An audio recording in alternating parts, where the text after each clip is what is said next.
Welcome in, everybody, to Sports Daily. Glad to be here with you on a Friday. We're getting you ready for the weekend. TGIF, TJ Cleveland on the other side. I'm Jacob Albrock. Max Power is producing for us. As always, we are glad to have you with us. All the different ways you might be taking in the show right now over the air here on KFH. You can call us at 869-1240. Watching one of our video streams. In the variety of places you can. 12 News Connected, Facebook, YouTube, X. You can leave us video comments there. You can also leave us voice messages on the Odyssey app. Thanks for being here. Friday's Mean Picks for us. We'll bring in the full crew. Tommy Castor, Brandon Zenner, Paul Savage will be in the second hour, and we will make those picks for college football, for the NFL. We'll also preview another round of the high school football playoffs in the second hour. So we're looking forward to all of that. Our high school football coverage, by the way, here on KFH is always brought to us by Zentex Remodeling Group. Remodel your bathroom in as little as one day with Zentex Remodeling Group, ZINTEX.com. We've got those things coming up. We'll review Thursday Night Football. Thursday Night Football was dreadful. It was terrible, awful. But we'll talk about it anyway because it involves the AFC West, which pertains to the Kansas City Chiefs. So we'll get into that as well as take you around the other sports headlines. It's all What's on Tap, brought to you by the Wichita Brewing Company, now featuring the Cooperstown Pizza with the sriracha cream sauce base topped with chicken, bacon, mushrooms, and mozzarella. The Cooperstown now available in a lunch or full size at Wichita Brewing Company. Pizza and beer made here. TJ, good morning. How are you? I think I got some extra bags under my eyes today. I didn't sleep well last night because an upset stomach after watching that monstrosity of a Thursday night football game. Ugly. Just makes me want to bang my head off a table that the Broncos won that game. The worst game I've watched all year, as far as the enjoyment factor of watching an NFL football game. I don't think we've had that kind of dud in primetime yet this year, at least not that I remember. 10-7, 400 combined yards of offense. Both quarterbacks were, kind of hovering right around 50%. Bo Nix had 2 interceptions. Geno had a pick, 6 sacks by the Broncos defense. It comes down to the one sequence last night that this one really just like the I don't even know what the word I'm looking for is. The one that just completely defines what we saw last night is the fact that the Broncos blocked a punt, had the ball in the 10, and couldn't score a touchdown and had to kick a field goal. And that ended up being the game-winning field goal. And it's like, if the Broncos are going to win all these games, just look good. Like, this is what Josh Briscoe's been feeling for the last couple of weeks whenever he's been complaining to us about the Broncos. Because if that's what they like, it just infuriates me that they're 8-2. They're 8-2. They have an elite defense. I will say that. They sacked the quarterback 6 times, which if you watch the last time the Chiefs played a football game, concerns you a little bit. Josh Simmons should be back. It's a 3.5-point line in Denver next week. You look at who they've beaten. They have a road win against they have a road loss against Indianapolis, a game they probably should have actually won. They lost back-to-back games early in the season. They haven't lost a game since September 29th.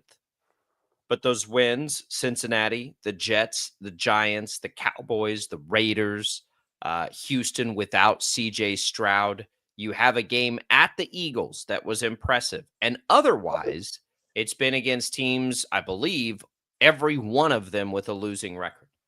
So this is what, like, when we talk about the Chiefs and people talk about panic, this is it for me. Like, no, it's not time to panic. No, it's not time to close the door on the AFC West because the Chiefs get to play the Broncos twice. The problem for the Chiefs are that the Broncos keep finding ways to win these stupid games. They don't have I just rattled off the schedule they've played and how easy it's been based on the opposition. After they play the Chiefs out of the bye, they play the Jaden Daniels-less Commanders, the Raiders again. Then they'll play the Packers, the Jags, we'll see, and then the Chiefs, and then the Chargers. So it may take a minute, right? It may take. So, Chiefs fans, just be patient. Be patient as you watch it happen in front of you and see what happens. Honestly, and we don't know about what's going to happen with injuries with them, with the Chargers, because right when they got healthy, they got unhealthy.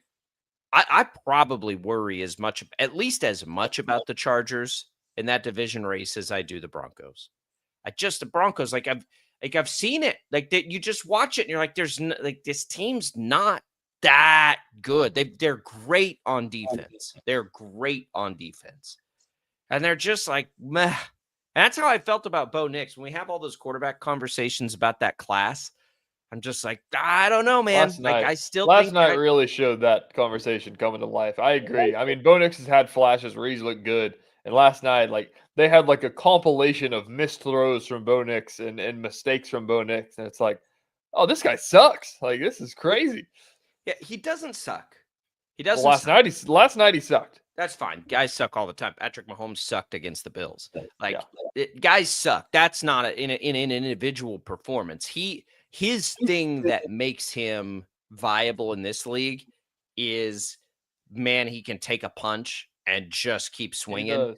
And that is a skill of his. I think that is good. But that skill, if it's your only skill, runs out. And it's not his only skill, and he'll be okay.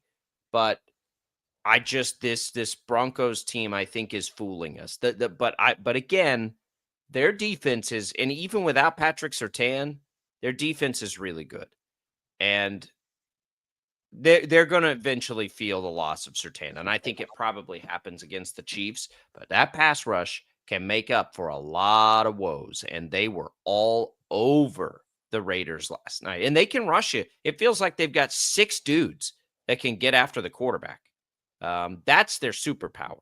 And that is an equalizer in individual games. Is it enough to get them where they want to go? I'm not sure. They're, of course, going to make the postseason now. It definitely translates into bad weather games, which last night kind of had a little bit of a tease of a bad weather game. But I just don't like, when I think about the really, really good teams in this league, and they've played almost none of them, I can't do it with the Broncos. Yeah. The craziest part about this that I keep going back to is the fact of all the Chiefs' woes and everything and being 5-4.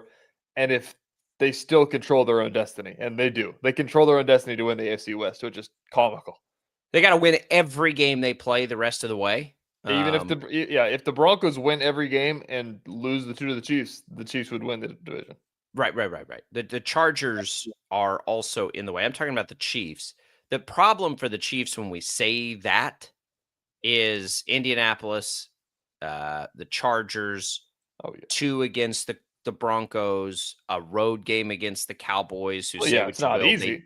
They did just get better defensively. Yeah, it's not easy. They got the hardest schedule in football, probably. The thing is, however, they'll be favored in every game they play the rest of the way. They will, yeah. And that's the thing, is that it's not a K-State football scenario to get to Arlington where it's like, well, if they beat Tech and BYU loses to Utah and Utah can beat Cincinnati, this is like, if the Chiefs just win all their games, they'll win.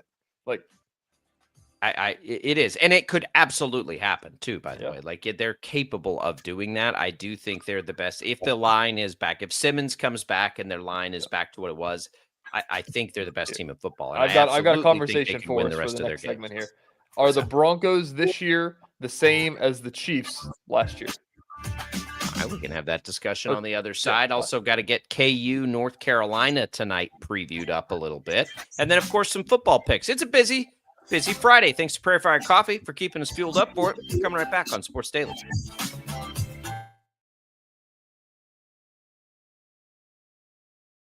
Lightning, hail, tornadoes, flooding. It's the worst of severe weather, and it's coming. Spring brings warmer temperatures, but also dangerous weather conditions. Stay up to date day or night with the Storm Team 12 weather app. You'll get accurate forecasts, so you can plan ahead and stay safe, no matter the weather. Download the Storm Team 12 weather app, brought to you by Stutzman's Greenhouse. The future of television has arrived. Next Gen TV is here with stunning video, movie theater quality sound, enhanced voice clarity, and interactive features, all upgradable for the future. Learn more at watchnextgentv.com.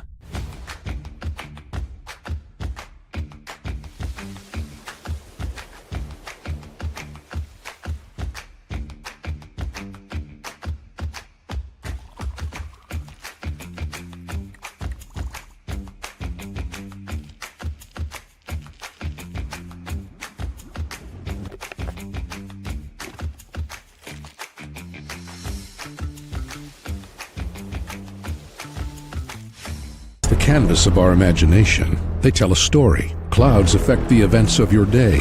Sometimes they growl, sometimes they inspire, but they're always the messengers of nature's mood written in the sky. Storm Team 12 understands the language of clouds. We're dedicated to decoding their message so you know what to expect. Behind every cloud, there is a story waiting to be told. Trust Ross Jansen and Storm Team 12, alerting you first to the impact on your life. We are following a breaking update. Every day, all day, stream the stories that have you talking near and far. Whoever is behind the wheel of this bus is not stopping. From hundreds of local reporters and meteorologists spanning the country. Chaos here this morning at the UW campus. Search LNL for the all-new Local News Live streaming app.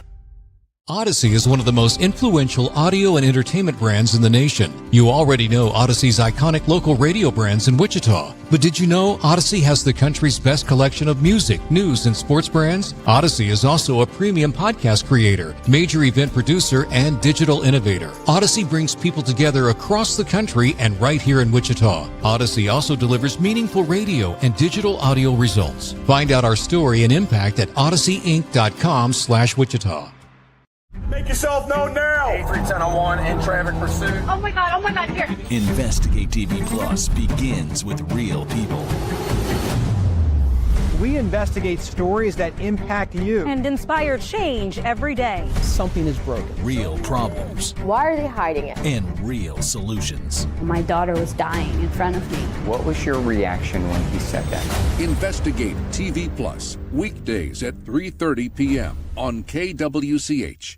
Sometimes people tell us, I don't get it, it's just tea. But let me tell you, we are so much more than just tea. With 20 plus flavors of sweet and unsweet iced tea, the possibilities are endless. Come on in and try them all for free to find your favorite or get us on the go for your busy lifestyle. And don't miss happy hour every day. So the next time someone tells you it's just tea, tell them to come by and find out why we say drink tea, be happy. Jim Rome here, lighting up your afternoons on The Jim Rome Show. Catch me starting at 2 on Wichita's #1 sports radio, Kansas Fan Headquarters, 97.5 and 1240 KFH.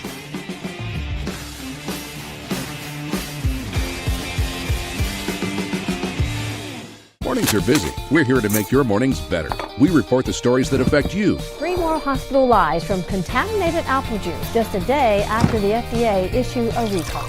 We're here to make your mornings better. Closing east and westbound lanes of K96 for repairs. With 12 News, you're prepared for your whole day. Scattered thunderstorms across the state into the afternoon. Stay a step ahead with 12 News this morning on KWCH and KSCW.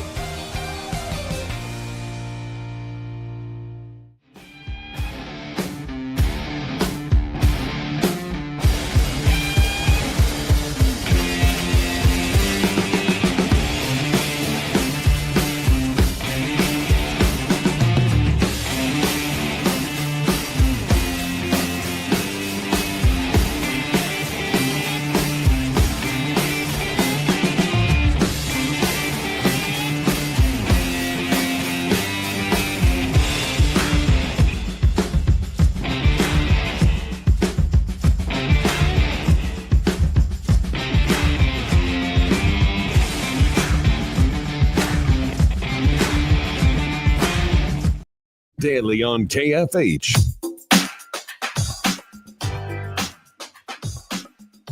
All right, welcome back in, everybody. It is Sports Daily. We are glad to be with you. Sports Talk on KFH, presented by Paramount Plus. Count on Sundays all season long with the NFL on CBS and Paramount Plus. We had, listen, we're trying to make sense of that nonsense that we saw last night on Thursday Night Football. Now, Max is talking trash in our little group chat here with the video. Are you talking trash, Max?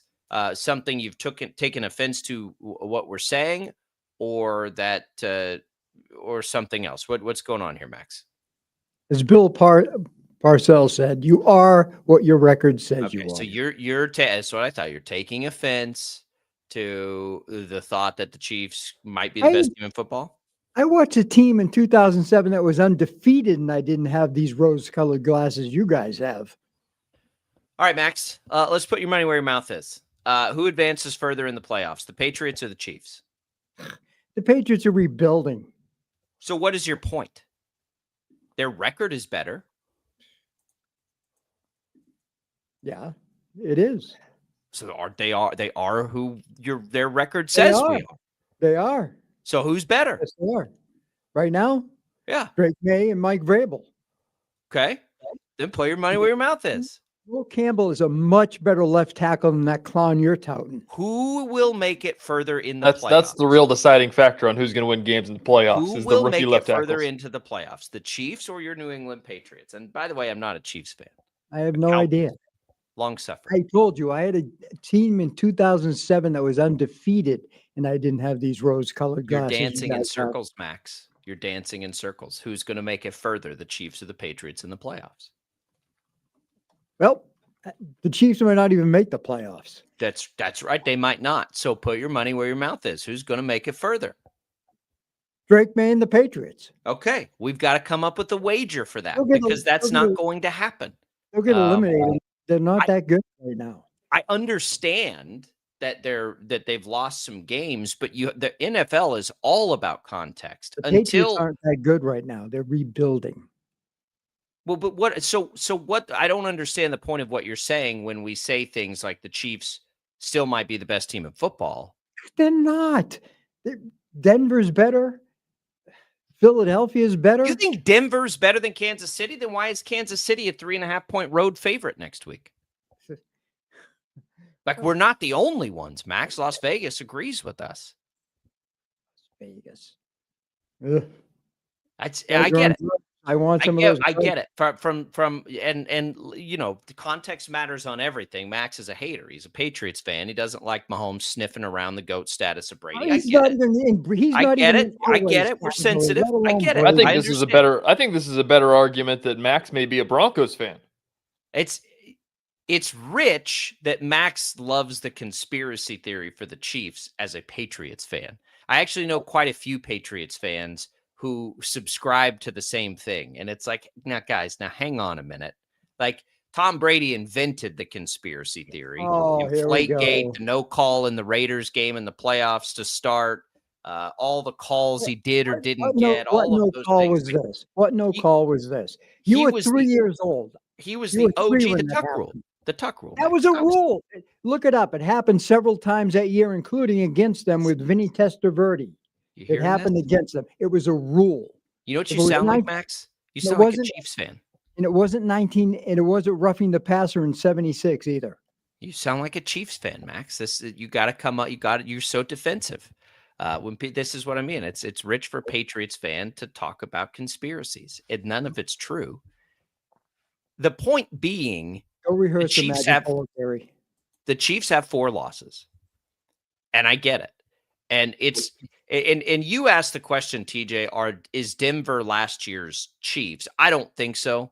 But the comparison is correct because they keep finding ways to snatch victory from the jaws of defeat. The Chiefs were unbeaten at this point. But yes, that thing keeps happening for them. Hold on, I've got some stats for you here. As of 10 games into the season a year ago, the Kansas City Chiefs had scored 240 points. Through 10 games this season, the Denver Broncos have scored 235 points. Through 10 games last year, the Kansas City Chiefs allowed 191 points. And through 10 games this season, the Denver Broncos have allowed 173 points. So stats will tell you that Denver is playing better than the Chiefs through 10 weeks. I think that could very well be, right? Like the Chiefs last year were raising alarm flags all year last year for the Chiefs. Like, this is not sustainable. This is not sustainable. It's not going to work. They did get better toward the very end of the year as they got healthier. And you're like, okay, well, maybe they can put it together. I would tell you that 2 years ago when they won the Super Bowl and they struggled a little bit, that was the year I was like, they're going to be fine. That felt more like this year. They're going to be fine. They're going to be fine. And they're the best team. So context matters to record. Like, the Chiefs have 4 losses and they're going to have to deal with that. And they're going to have to reckon with that. And that will be a problem for them. But there is not a team that, if you tell me the Chiefs offensive line is in one piece, like it should be next week and has been for much of this year, If you tell me that, there's not a team I'm going to pick over them right now. The biggest reason for that is their defense is way better than I thought it would be. I thought their offense would be this good. Like, I've been predicting that forever, that Mahomes was going to win an MVP. He was going to go back to the mega passing seasons that he's had in the past, just because they have so many weapons. That part of it I thought was predictable. The part that hasn't been is how good their defense has played. And so for me, that's what I picked the Ravens and the Lions to go to the Super Bowl. But right now, I'm not picking anybody over the Chiefs in a playoff game in which their offensive line is healthy. Yep, I would agree. I mean, that's what it's going to come down to. The fact of the matter is just what the rest of the season is going to look like for the Chiefs. I think that I agree. I think the Chiefs could get to 7 losses and they'd still be favored at Buffalo, maybe. Yep, I agree. But yeah, I mean, that's the thing about it. So it's just a matter of what this is going to be down the final 10 or 7 game. What is it? 10 games of the season? What are we at? 9. This is week 10 with a bye. Yeah. So they have 8 more. Yeah. So that's just what's going to be interesting about the rest of the season is the fact of, where are they going to land? What are they going to have to do? Are they going to have to go back on the road? Probably, which they showed they can do. It's just a matter of what version of the Chiefs shows up. If it's the Chiefs that we saw for the 3 weeks prior to Buffalo, I'd take them by a touchdown in Buffalo. Buffalo now is going to be hard to not have home field advantage. We're going to see the Patriots, Max's Patriots against the Buccaneers this weekend. And look, the Patriots have a chance to win a lot of games down the stretch here. This game against Buffalo will be difficult. They have, against Tampa will be difficult. They have one more against Buffalo and a game against Baltimore.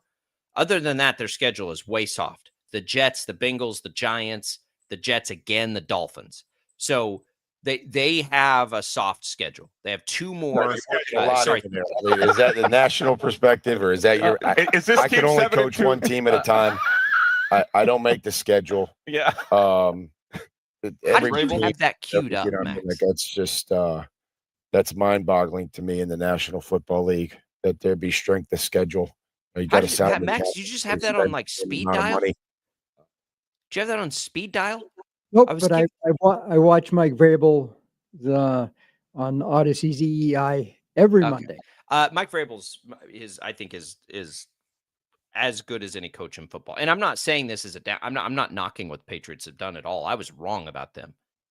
I'm saying they are going to have a good chance to have a great record at the end of this thing. So as we're talking about like who the Chiefs might have to overcome by record, the Patriots are probably going to be pretty tough to overcome by record. When you're looking at seeding, Buffalo is going to be almost impossible to overcome now, 3 games behind them because of the game in hand. Pittsburgh, you don't fear chasing down. I think you do a little bit to Indianapolis. They got Sauce Gardner in there. Their schedule, Atlanta's not going to be easy this week. That's an early game, by the way. Don't forget on Sunday morning.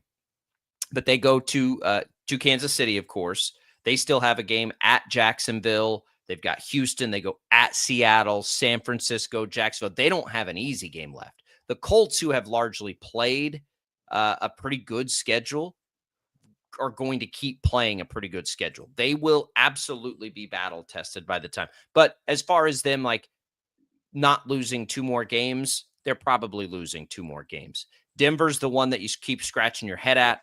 The Chargers are a little bit interesting. The Ravens you don't worry about right now because you're a game ahead and a game in hand with them. So of all those teams we kind of perceive as playoff teams, there's a lot of noise there for Kansas City to worry too much about seeding, which, in my opinion, is why you don't worry too much about seeding. A couple interesting things. The Chiefs still have the 2nd best point differential in the AFC. Didn't that seem crazy? I think if you're a Chiefs fan today and you watch that game if you watch that game last night, like you're just salivating at the chance to play Denver. I got a stat for you. Per ESPN's NFL Football Power Index, where they will measure strength of schedule and they use like a college football system. Remaining strength of schedule, what do you think the Chiefs is? As far as like where do they rank in the NFL?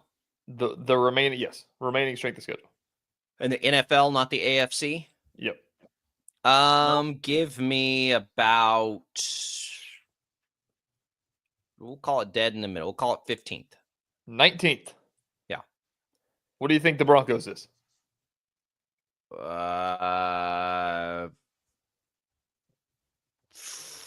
14th. Number 1. Well, see, here's the issue with that. Here's the issue with those kinds of rankings. Jaden Daniels isn't playing for Washington right now. Right? Like, so they're baking in that. They have to be. They can't be just looking solely at record. They're looking do you think the Jaguars are really that scary? They have a good record. I mean, they're favored. We've seen them. Your point's good. Your point is coming because they still have to play the Chiefs twice and the Packers. So yeah, Denver's not the team. I'm not like the AFC West. The Chiefs control all of that in the AFC West. We're talking about the 1 seed. They may not get it throughout. They probably won't because I don't know how they'll pass Buffalo. They may not pass New England, except both of those teams can't win the division. So if the Chiefs win the West, they'll be ahead of one of them, right? And then in your other divisions, it's what do the Colts do? So the Chiefs could very easily end up being, right, the 2 seed if they can, because the Patriots and the Bills, who may have the best records, are in the same division. One of them will have to go down and be a wild card. None of this matters, though. And the point, I think, for all of it is, if you're a Chiefs fan, you just all you care about today is that the offensive line is intact by the time the postseason rolls around. More than anything else, you care about that they're able to take the line we saw in that month-long stretch and put that on the field, not the line missing its left tackle, its right guard, and its right tackle that we saw this past Sunday. Because that is the difference for Kansas City. We saw it last year, and we've seen it in some key spots this year. It's the dip when they're healthy, and they're healthy right now with their pass catchers. So we'll see against Denver. The one thing we saw last night, though, that should terrify you if you're a Chiefs fan is they sacked the quarterback 6 times. If they put that kind of pressure on Mahomes, that's how Denver, when you watch them and you scratch your head at how on earth are they 8-2, that's how they're 8-2. They are so disruptive on their defensive line. Max's Patriots made a living being disruptive on the defensive line. All the great teams we've seen over the years, the greatest defenses, it starts there. They put pressure on the quarterback without having to run exotic blitzes. And that's what the Broncos can do. And so that is the one thing that you look at in that Broncos game that scares you, because you're not scared of Bo Nix. I think the run game in general, the Chiefs weren't fantastic against the Bills, but historically over the last 18 months, they have been really over the last 24 months, they've been a fantastic run defending team. So you just count on the defense. Maybe the game gets ugly a little bit. And if you watch that game last night, I think the Chiefs could come up with, 3-4 plays on offense that are meaningful because Vegas could not. No kidding. You think that the Chiefs could make a field goal to tie it up in the fourth quarter to have a chance? Yeah, don't get me started on that. Rick says, I'm telling you, don't assume Simmons starts next week. Reed may slow roll him like he does with injuries. I don't think that's going to happen. He's had 2 weeks. He'll have 2 full weeks to get ready for the game. It's also not an injury. It's not an injury, and he got back Monday. He will have 2 full weeks to get back up to speed. I think he'll be fine. I think he'll start. In the biggest game that they've played all year. You got to have him. He'll be there. True. I would bet on it. It's true. What are they? 3.5-point favorites? 3.5-point favorites. That line will go toward the Chiefs before that game is played. I don't know. Will it? I think so. I feel like people will take the Broncos at home. Who? Who's watching that game last night and taking the Broncos at home? Yeah, I agree. I feel like Public's going to take the Chiefs and the Sharps will take the Broncos. The Sharps can have fun with that. I agree. Sharps don't do a lot of stuff that makes sense, but again, it is strength on weakness, right? The thing that can bite the Chiefs is bad offensive line play. They're going to have to play a good game on the offensive line, and the problem is right now. I don't know what Isaiah Pacheco's status is. We don't have practices this week or anything like that. If they can't, if you can't run the ball, gosh, you know what would help with that? Having Breece Hall, right? If you can't run the ball, against Denver and you let them pin your ears back, that is their happy place. So that is the one thing about that game that only thing about that game that makes me say the Chiefs aren't going to win by 20. I think the Chiefs are going to smash them. I don't think I can handle Monday morning conversation if we're talking about the 5-5 Chiefs who don't control their own destiny to win the AFC West. TJ, it's fun. Tommy used to have panic attacks about these things when I said it'll be fine. He would get so mad at me when I was like, it'll be fine. They'll be fine. They'll get to the playoffs and it'll be fine. They're going to get to the playoffs this year and it'll be fine. Don't worry about it. It'll be fine. They have Mahomes. This is the NFL. We know this story in the NFL. How often, TJ, do great quarterbacks, the great ones, not make the playoffs or win games? Hey, you basically all I'm saying is that Josh Allen's a pretty good quarterback. He is, but 5-5 doesn't matter for what we're looking dare at. Josh Allen, dare I say, Max Power, that Drake May's a pretty good quarterback too. And Drake May might be the best quarterback in football this year so far. He's looked fantastic. Yeah. He's a dark horse MVP candidate right now. He's good. He's got to learn to get rid of the ball. All the young ones do. But he is looking unreal. It doesn't seem possible how good he has looked. But he has looked that good. And we'll see. He's going to get tested like all the young ones do. We've seen young quarterbacks kind of take the league by storm each and every year. And then guess what happens? It's the old heads that are there at the end. That's football. That's the NFL. That's what we've seen for the last 35 years. Old people always float to the top. Well, the quarterback position, they do.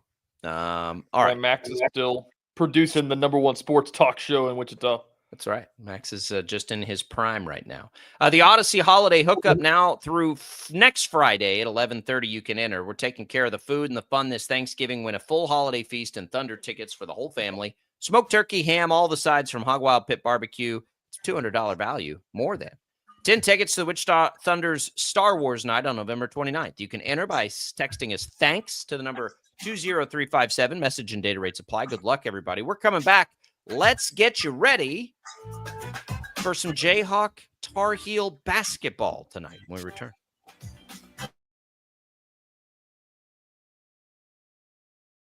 Lightning, hail, tornadoes, flooding. It's the worst of severe weather, and it's coming. Spring brings warmer temperatures, but also dangerous weather conditions. Stay up to date day or night with the Storm Team 12 weather app. You'll get accurate forecasts so you can plan ahead and stay safe, no matter the weather. Download the Storm Team 12 weather app, brought to you by Stutzman's Greenhouse. The future of television has arrived. Next Gen TV is here with stunning video, movie theater quality sound, enhanced voice clarity, and interactive features, all upgradable for the future. Learn more at watchnextgentv.com.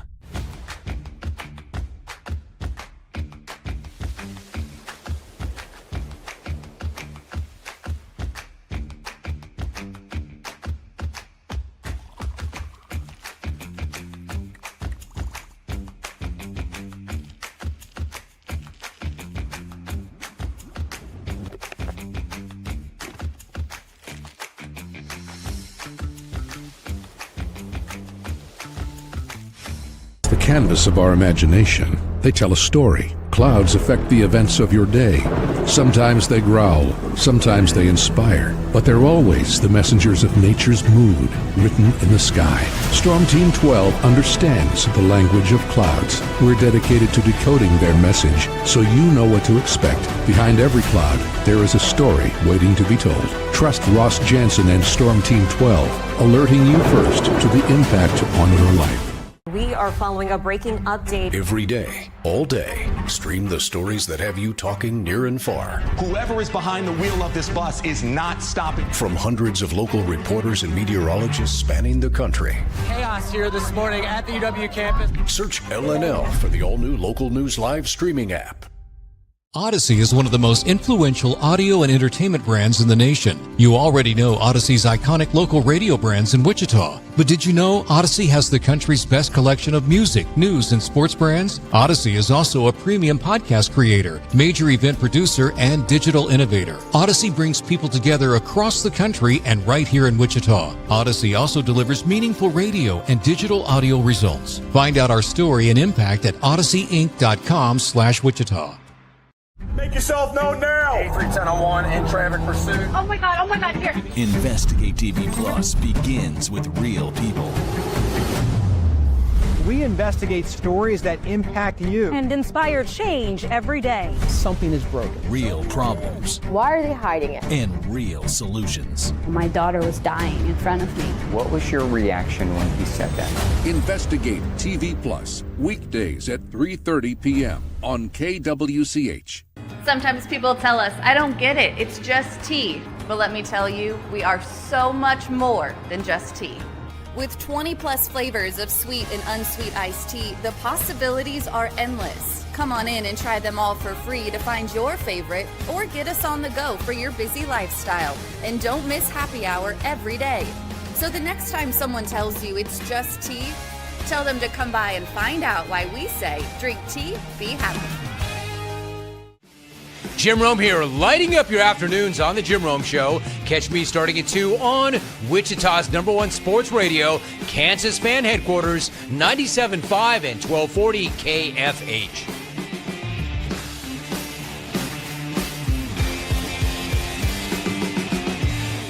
Mornings are busy. We're here to make your mornings better. We report the stories that affect you. 3 more hospital lies from contaminated apple juice just a day after the FDA issued a recall. We're here to make your mornings better. Closing east and westbound lanes of K96 for repairs. With 12 News, you're prepared for your whole day. Scattered thunderstorms across the state into the afternoon. Stay a step ahead with 12 News this morning on KWCH and KSCW.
All right, welcome back in, everybody. Thanks to Crestview Country Club for being a supporter of the program. Great time of year to get out and play a little golf. 36 holes to choose from. Stop in, have a beer at the clubhouse, grab a bite to eat, happy hours. It's all available for you at Crestview Country Club. Give them a call. Ask them about all the different memberships that they have available. It's a good time of year to join. You might be able to cut a good deal with Todd up there. Give him a call. Tell him we sent you here from Sports Daily. Tell you what I need to do, TJ. Go sit my butt on the putting green and putt for 6.5 hours. It's a tough place. It's a tough place to learn how to putt. No matter what you do when you're out there, no matter how you play, it's your putting. I'm fully convinced that impacts your score more than anything else in golf. I would agree. Yesterday got we got a range session going, so we're figuring out the irons and the wedges. They're going straight. Lost a lot of distance, which sucks because that was my bread and butter. So don't know what happened to the golf game, but we'll get there. We'll get there by the time spring rolls around. Those clubs come and go. Like, you're gonna have good days and bad days with those clubs. The putter should never go. The putter should be the one that's steady Eddie all the time. Here's a golf hot take while we're on the topic that I've made this argument with many people, and it really applies to my golf game. Is that, you know how they talk about that the drive for show, putt for dough, Like, you gotta be able to have a short game to be able to be good at golf. Your driver is more important than your putter. Well, And I think to make your case, and don't quote me on this because I'm definitely not like golf guy, but I just love to play. I believe the number one indicator of PGA Tour success is distance. I'm pretty sure. Pretty sure. Not even like that. That's what I always tell people. Like if you can't hit your driver off the tee box, like, you're just not gonna have a good day of golf. Right. The one thing I will say though is that's the tour when they're playing, 600-yard par fives. Yeah. For the rest of us playing from the blues, I don't think that's as much the case. I'm not even saying that. I'm saying the fact of just getting a ball in play off the tee box. I feel like it will vastly improve your score if you hit fairways and 3-putted every hole than if you didn't hit fairways and we're knocking down 15 footers. No, I don't agree with I'll that. die on that hill. Have you ever had your tail kicked by an old man playing golf? Yes. That how hard did they hit it off the tee box? Not very. Yeah, I'm not talking about hitting it hard. I'm talking about hitting it straight and finding your golf ball.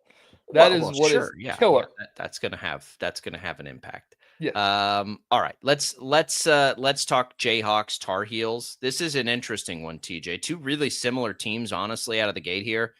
North Carolina is a slight favorite at home. No surprise there. It's pretty much a pick 'em. They also have a star freshman, Caleb Wilson, who also scored 20 plus in the opener for them.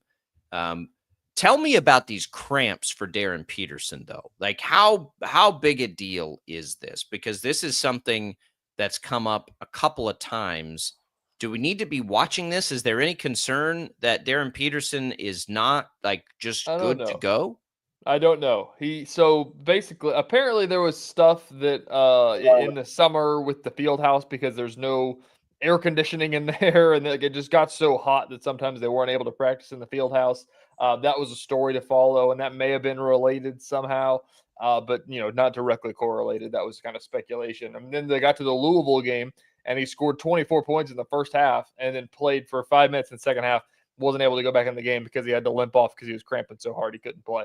Then the Fort Hays game came around, and he sits out in that game for the same issue, if I'm not mistaken. That's what everybody's kind of reporting on, is that he didn't play in that exhibition because it was kind of like he's still not doing great with these, and we don't really want to push it against Fort Hays.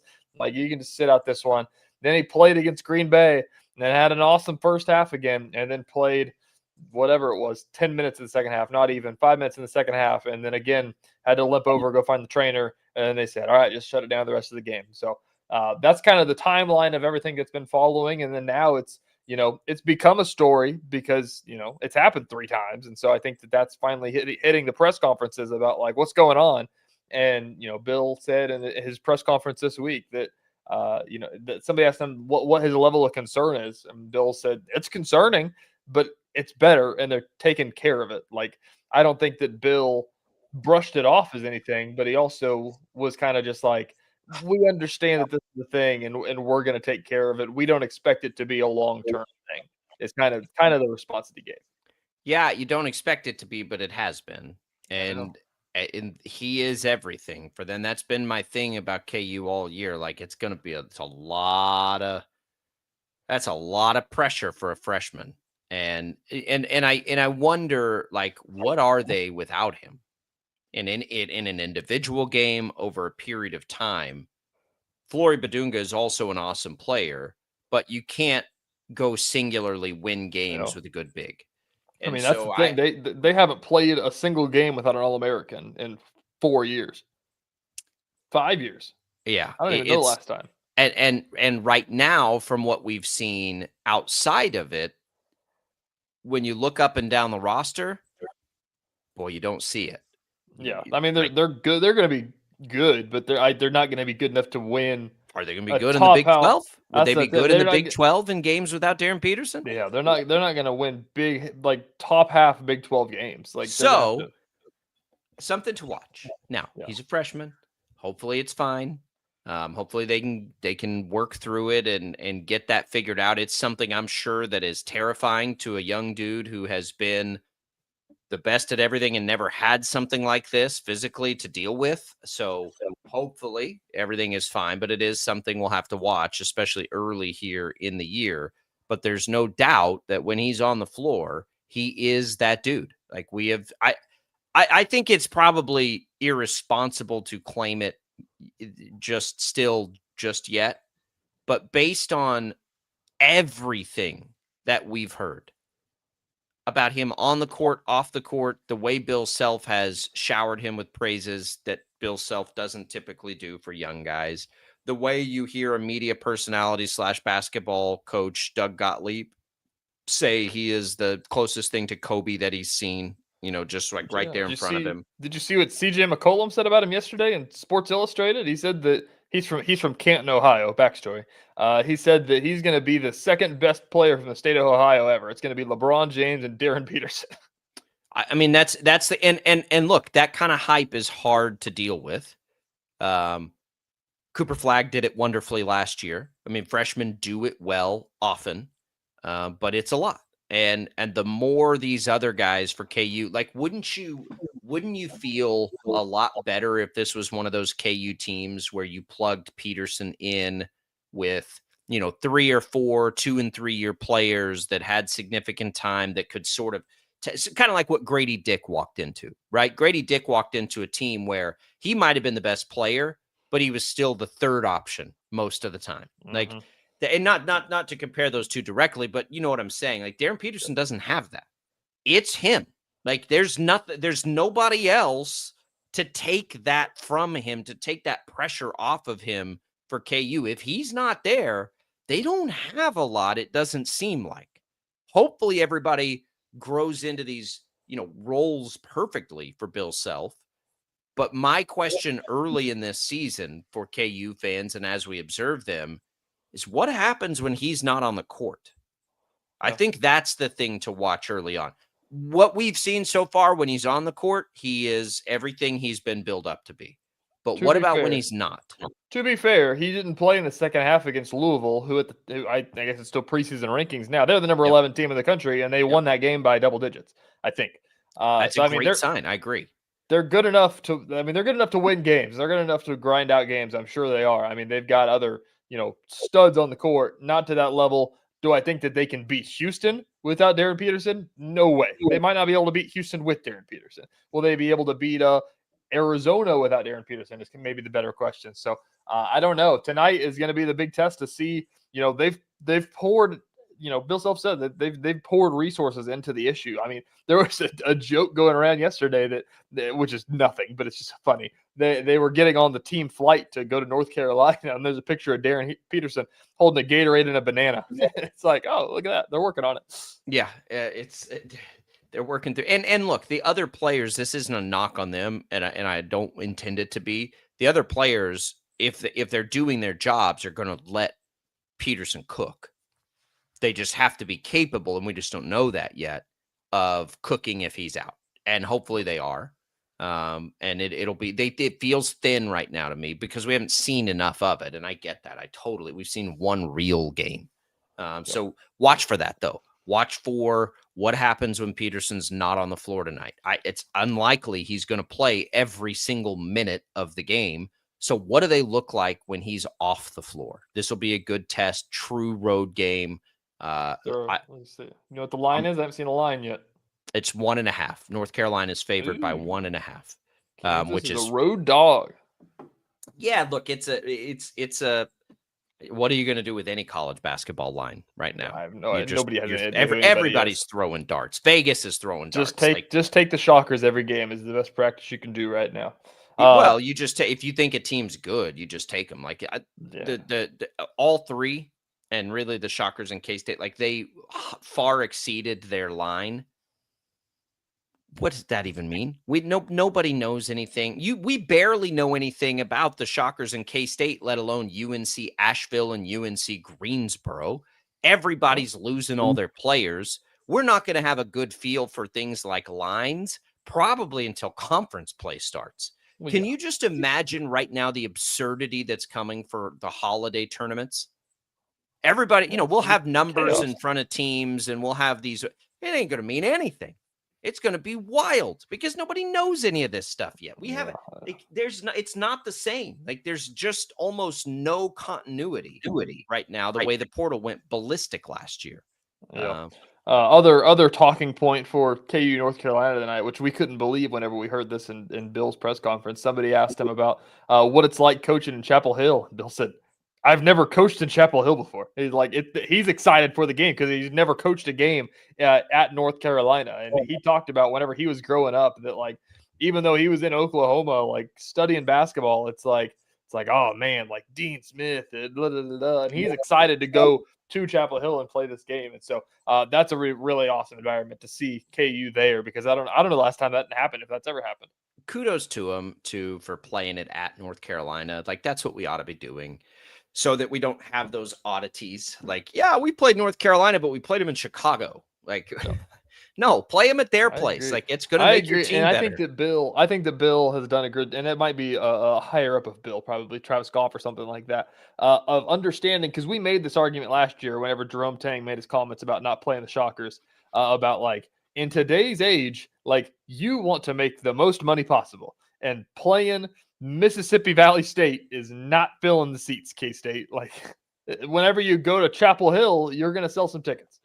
Well, it's not just ticket sales. Your team's going to be better. You might get your tail kicked, but your team's going to be better. There's an argument to be made. This is what we talked about yesterday. There's an argument to be made if K-State can get through their non-con and be 10-0 and beat the SWAC conference compared to being 5-5 playing against a bunch of Power 5 schools. You'll look better with that many wins on your resume. K-State doesn't, but the point for them is it doesn't really matter. It's all going to be about what they do in the Big 12.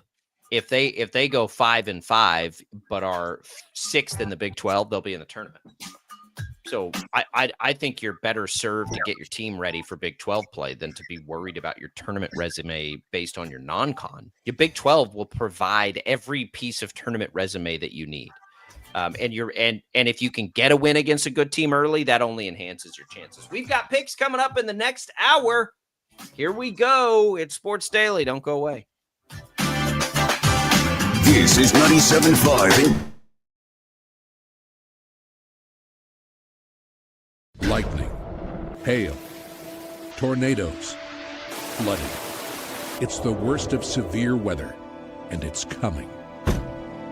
Spring brings warmer temperatures, but also dangerous weather conditions. Stay up to date day or night with the Storm Team 12 weather app.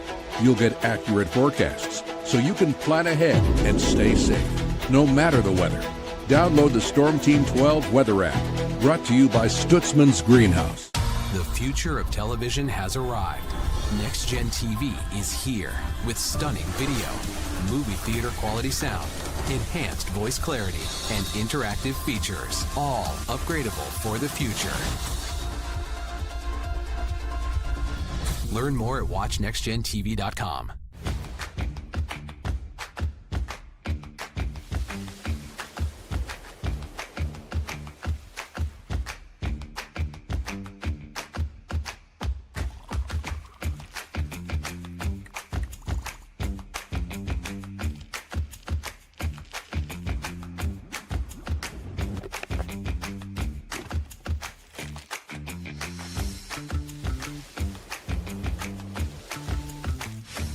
Canvas of our imagination. They tell a story. Clouds affect the events of your day. Sometimes they growl, sometimes they inspire, but they're always the messengers of nature's mood, written in the sky. Storm Team 12 understands the language of clouds. We're dedicated to decoding their message, so you know what to expect. Behind every cloud, there is a story waiting to be told. Trust Ross Jansen and Storm Team 12, alerting you first to the impact on your life. We are following a breaking update. Every day, all day, stream the stories that have you talking near and far. Whoever is behind the wheel of this bus is not stopping. From hundreds of local reporters and meteorologists spanning the country. Chaos here this morning at the UW campus. Search LNL for the all-new Local News Live streaming app. Odyssey is one of the most influential audio and entertainment brands in the nation. You already know Odyssey's iconic local radio brands in Wichita. But did you know Odyssey has the country's best collection of music, news, and sports brands? Odyssey is also a premium podcast creator, major event producer, and digital innovator. Odyssey brings people together across the country and right here in Wichita. Odyssey also delivers meaningful radio and digital audio results. Find out our story and impact at odysseyinc.com/Wichita. Make yourself known now. 83-1001 in traffic pursuit. Oh my God, here. Investigate TV Plus begins. We investigate stories that impact you. And inspire change every day. Something is broken. Real problems Why are they hiding it? and real solutions. My daughter was dying in front of me. What was your reaction when he said that? Investigate TV Plus, weekdays at 3:30 p.m. on KWCH. Sometimes people tell us, I don't get it, it's just tea. But let me tell you, we are so much more than just tea. With 20 plus flavors of sweet and unsweet iced tea, the possibilities are endless. Come on in and try them all for free to find your favorite or get us on the go for your busy lifestyle. And don't miss happy hour every day. So the next time someone tells you it's just tea, tell them to come by and find out why we say drink tea, be happy. Jim Rome here, lighting up your afternoons on The Jim Rome Show. Catch me starting at 2 on Wichita's #1 sports radio, Kansas Fan Headquarters, 97.5 and 1240 KFH.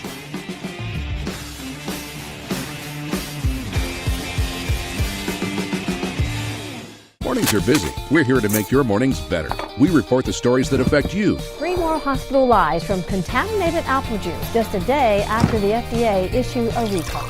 We're here to make your mornings better. Closing east and westbound lanes of K96 for repairs. With 12 News, you're prepared for your whole day. Scattered thunderstorms across the state into the afternoon. Stay a step ahead with 12 News this morning on KWCH and KSCW.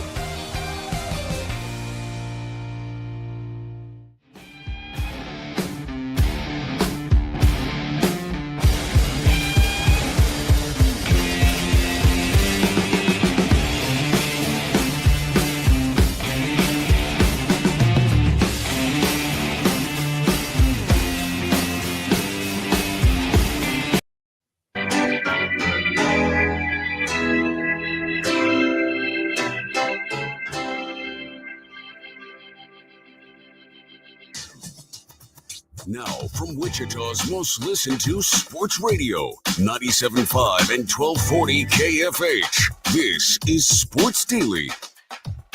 This is Sports Daily. Jacob Albrock, TJ Cleveland with you on a Friday. We're making picks here in a few minutes. We'll have the full gang in to do that, having some fun, getting you ready for a football weekend. We can also finish prepping up for the college basketball weekend. We hit KU there at the end of the hour. Shockers and K-State also in action tomorrow. Really tough loss for the Shocker women last night, but we'll see if the men can bounce back and get that win on Saturday. Everything we're talking about is what's on tap, brought to you by the Wichita Brewing Company, now featuring a Hot Link sandwich, split seared served in a split top bun with chips and a drink for only $9. Perfect for lunch. Hot Link sandwich now available at Wichita Brewing Company. Pizza and beer made here. Also talk a little high school football as we get ready for the next round of the high school football playoffs coming up in just a little bit. It is a Friday fit, TJ. You can go to 35 by 70 Golf Co. and check out all this great gear. They've got polos. They've got, as the weather turns, some outerwear that's warmer. They've got cool things like this hat right here, 35 by 70 Golf Co. that I'm showing you if you're watching our video stream. It's great. The local company making waves, doing their thing. We appreciate their support. And if you want to get 10% off at 35by70golfco.com, you can enter the keyword and promo code Jacob to do that. All right, TJ. Shockers this weekend, K-State this weekend. Opponents that neither of them are, we're excited about KU's and the chances to play North Carolina and all that. We're not going to see great opponents this weekend for the Shockers or K-State. So when we have that, Prairie View, A&M, and games like this that are just kind of cupcakes, if no offense to those teams that they're playing, but like, what do you take away early in a season? It's almost Like I walk into them wanting to see the exact same things we saw them execute on their first games of the season earlier in the week. But Bellarmine and Prairie View A&M, like, just go do your thing. Hey, Bellarmine and Prairie View A&M, fun fact, 4 spots away from each other on the KenPom. Bellarmine getting the edge at 317, A&M at 321 out of 365. So we're talking about 2 bottom 50 teams in the country coming to the state of Kansas. You just want to dominate these ones, obviously. There's always like the weird one, it feels like. Hopefully it's not going to be this one because they both have, pretty solidified non-conference schedules. And so you don't want to have the slip up be against DePaul because you're going to lose to DePaul. You got to go ahead and take care of business in this one. I think that it will probably see something along the lines of, speaking for the Shockers, just kind of some cleanup of the, turnovers and everything like that. If you're asking Paul Mills what he wants to see, he'd tell you that. I think that we will see maybe some more outside shooting. We saw, sparingly in that game because they really need to do a ton of it. I feel like, we better start trying a lot more of that. Is Valencia going to play? Do we know that yet? I know he was. He was day to day. I think that he's slated to. They didn't make it seem like it was a big thing. I don't know if he will or not. So he'd be an interesting one to watch as well. Yeah, I just want to see if he can provide the presence down low if and when Berg is and is not on the court. I don't think he's going to be I'd say that we might see some lineups this year where we see the Shockers go 5 out and don't put a big man down low. For not as a primary look, but I think that, there might be instances if Berg gets in trouble and they, don't have the other guy to go to, they might put Valencia in there and spread it out. Even like, I don't know, even Noah Hill, being a smaller guy, he's not a ball handler, but I think you could even spread him out a little bit instead of, sticking the 6'8" guy in with the 7-footer. I think Valencia is the best bet to do it. At 6'9" and 200 pounds. Batee is also big, but Batee's like but in between like a small forward and a power forward. And then of course they have a core forward. I forgot about a core forward, and he's done some of that. So look, they've got some options down there. We'll see, but that's like because I think we're going to see the other things. You're right on the shooting. You'd like to see him shoot it around a little bit, but I just kind of want to see how that front court plays itself out. We know Berg's a center, and they don't have to have a center. I don't even care if they have a center. I just need to know that when the other team does and Berg's not there, can they get that defended? Yeah, I agree. Rebound. I think another big piece to watch for them as well is that, Paul Mills talked about that he feels like the team is 10 deep. And they did. They went 10 guys off they went 10 guys. It's just a matter of, a core 4 played, 4.5 minutes. I think this is the opportunity as well to see, like, throw him in there, see what happens. That feels like a strength to me for them. That's one of the things that I liked about the class is it wasn't obvious outside of, what we've seen with Giles' ability to score. Nothing has been obvious in roles, right? And so what that tells me is they're going to fit. And if everybody earns the time on the court, I think it's going to be a good thing, not a bad thing. I was surprised about who the 10 was that did see the court. I think that there's predictions made of I agree whenever the backcourt got built, we had they have like 17 guards, it feels like. Which is fine if they run fast. Yeah, and do it's all good. That. They've got between Mike Gray as your point guard, Giles as basically another point guard, Dre Kendall as another point guard off the bench. You have Am Unique that can be a spot-up shooter coming off the bench. So they're going to be a very backcourt heavy team, which is going to be a lot of fun to watch. I do think the thing that we saw that will stick is Giles and Boyd are going to lead this team in time on the court.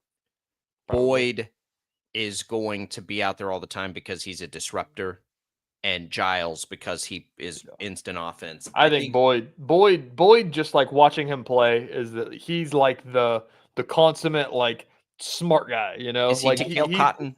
Is he Takale Cotton for this team? He's just always in the right spots, and he's just the most athletic guy on the floor. So, and he's got such a track record of being that and doing that I think those two guys will lead the way. And then if it's a rotation of 8 other guys in those 3 other spots, I think that's a good thing for Wichita State. I do. I hope that they can get some shooting. That might be the one thing that elevates somebody's minutes, is if they can shoot the ball effectively. Yeah. But they better be able to play defense all the way through, and it raises that floor. It's only been one game and an off season now, but we like what we're seeing out of the Shockers. For K-State, kind of the same thing, that you can see it, you can feel it, you can understand what they're going for. And much like KU, in a sense, it's, like offensively, you're leaning into a guy, PJ Haggerty, that you think is going to have the kind of shot volume he had in the opener. Look, 20 shots for Haggerty seems crazy. We shot 50% from the field and got to the line. We're going to be happy with that every night if that's what happens. And we know it can be successful because that was successful for him at Memphis. And if K-State can do the things around him, and I know that they can do that too, because we've seen this for Jerome Tang. The best offense he's had was this. It was with two players, not one, but it was the same idea. You just let those guys handle the offense, and you do everything else well. Yeah, I mean, that's kind of the thing, is that they can go on autopilot on offense. It's the matter of, can they get down and defend? Can they rebound? I think that not to be a coach speak kind of guy here, but I think that they're going to be fine on offense with the pieces that they have. It's just a matter of, can you not let Bellarmine come in and score 70, 75 points? You need to be able to shut the team down and not. I'm not asking for a. It's not just coach speak. I'm not talking about an old, MTXE, hold them to 40. If you can hold them to 60, it'll be good. It's not coach speak. We've seen this formula work. We saw it work for Jerome Tang, right? We've seen it work. But I think back to Houston last year. The second I saw Haggerty go to K-State, all I kept thinking was, boy, if this could be like Houston light. Houston went to and should have won a national championship last year. And if you were the opposing defense, you knew exactly what they were going to do on offense, and you couldn't do a damn thing about it. There were two players that were probably going to shoot the ball or but the problem and the reason they got so difficult is, okay, that's great, but we're also going to get the offensive rebound. We're going to defend you to death. And that's what, and I don't know, that's what I mean when I say like Houston, because we don't know if K-State can do any of that. Yeah, I don't think they can. I don't think that's the thing about Houston, is they had JoJo Tugler and Jawan Roberts down low, who are two of the best bigs in the country getting rebounds. And that's where they made a lot of the offensive formula can work when you do that now in college basketball. That's not the way Florida played. That's certainly not the way UConn played, as they've won their championships, but it's the way Tang played on his way to a highly successful first season. And it's the way Houston made it to a natty last year. So, offensively, and that's why for KU, same thing with Darren Peterson. It's like, okay, like you can see that working, but it just means everybody else has to do their job all the time. K-State is going to be a team that scores. I don't know that they're going to be a great defensive team. It's too early to know that, but they're going to shoot. Like all those other guys on the floor are going to be ready to fire away. And so they're going to take a ton of threes, and Haggerty's going to be the guy that takes all the other shots probably. Mm-hmm. And we'll see what kind of play they can get down low on defense. We don't know that. They're going to shoot an ungodly amount of three-pointers. It's going to be it's going to be crazy. It's going to be, but Haggerty's offense can raise your floor enough to be able to do that, because on those good shooting nights, they'll beat anybody. That's true.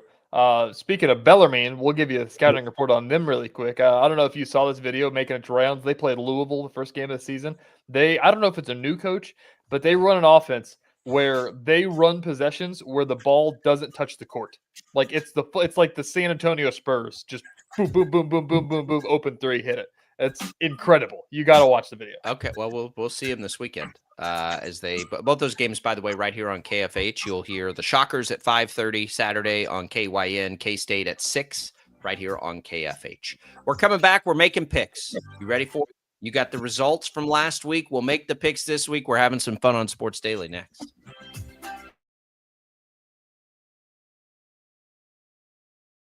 Lightning, hail, tornadoes, flooding. It's the worst of severe weather, and it's coming.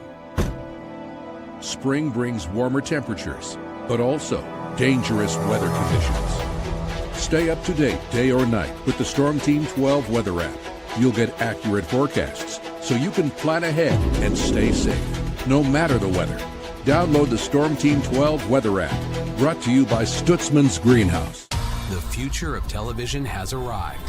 Next Gen TV is here with stunning video, movie theater quality sound, enhanced voice clarity, and interactive features, all upgradable for the future.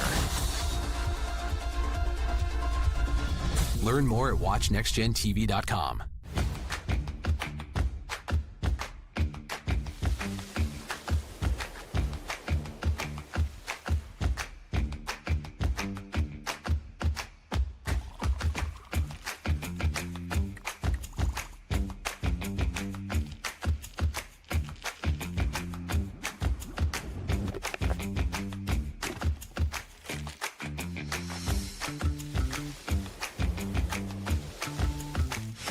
The canvas of our imagination. They tell a story. Clouds affect the events of your day.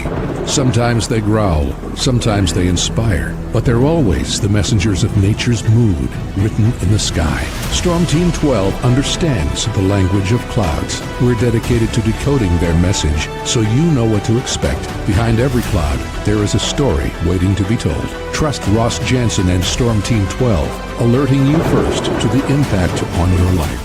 We are following a breaking update. Every day, all day, stream the stories that have you talking near and far. Whoever is behind the wheel of this bus is not stopping. From hundreds of local reporters and meteorologists spanning the country. Chaos here this morning at the UW campus. Search LNL for the all-new Local News Live streaming app. Odyssey is one of the most influential audio and entertainment brands in the nation. You already know Odyssey's iconic local radio brands in Wichita. But did you know Odyssey has the country's best collection of music, news, and sports brands? Odyssey is also a premium podcast creator, major event producer, and digital innovator. Odyssey brings people together across the country and right here in Wichita. Odyssey also delivers meaningful radio and digital audio results. Find out our story and impact at odysseyinc.com/Wichita. Make yourself known now. 83-1001 in traffic pursuit. Oh my God, here. Investigate TV Plus begins with real people.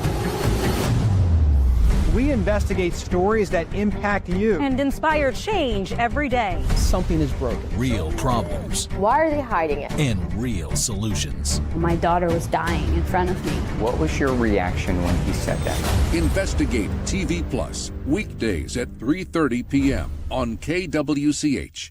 Sometimes people tell us, I don't get it, it's just tea. But let me tell you, we are so much more than just tea. With 20 plus flavors of sweet and unsweet iced tea, the possibilities are endless. Come on in and try them all for free to find your favorite or get us on the go for your busy lifestyle. And don't miss happy hour every day. So the next time someone tells you it's just tea, tell them to come by and find out why we say drink tea, be happy. Jim Rome here, lighting up your afternoons on The Jim Rome Show. Catch me starting at 2 on Wichita's #1 sports radio, Kansas Fan Headquarters, 97.5 and 1240 KFH.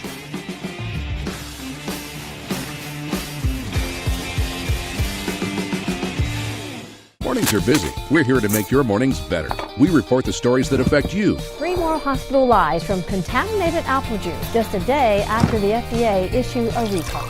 We're here to make your mornings better. Closing east and westbound lanes of K96 for repairs. With 12 News, you're prepared for your whole day. Scattered thunderstorms across the state into the afternoon. Stay a step ahead with 12 News this morning on KWCH and KSCW.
is on KFH.